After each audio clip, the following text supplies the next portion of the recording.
1,50,000 మందికి పైగానే ఇజ్రాయేలీస్ వివిధ దేశాలకి టూరిస్ట్ పరంగా వివిధ దేశాలకి వెళ్ళడం జరిగింది.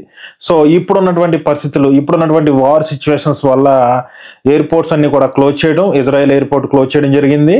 సో దీనివల్ల ఎవరైతే అబ్రాడ్ వెళ్ళిన వాళ్ళు ఎవరైతే ఉన్నారో, ఇక్కడి నుంచి ఇజ్రాయెల్ నుంచి బయట దేశాలకు వెళ్ళిన వాళ్ళు ఎవరైతే ఉన్నారో వాళ్ళందరూ కూడా రావడానికి చాలా ఇబ్బంది పడుతున్నారు. సో ఇజ్రాయెల్ గవర్నమెంట్ వాళ్ళందరినీ తిరిగి స్వదేశానికి తీసుకొచ్చే ప్రక్రియ అయితే మొదలుపెట్టింది. ఈ రోజు ఉదయం మొదలైనటువంటి ఈ స్పెషల్ ఫ్లైట్లో 1,00,000 మందికి పైగానే ఇజ్రాయెలీస్ ని స్వదేశానికి తీసుకురావడం జరిగింది. సో ఈ ప్రక్రియ అయితే కొనసాగుతూనే ఉంది. సో మొత్తం అందరినీ కూడా స్వదేశానికి తీసుకొచ్చే ప్రక్రియలో ఇజ్రాయెల్ అయితే ఉంది ఇప్పుడైతే కనుక. ఏదైతే ఈ వారు మొదలయ్యే ముందే వీళ్ళందరూ కూడా అబ్రాడ్ వివిధ దేశాలకి టూరిస్ట్ పరంగా వేరే వేరే దేశాలకు వెళ్ళడం జరిగింది.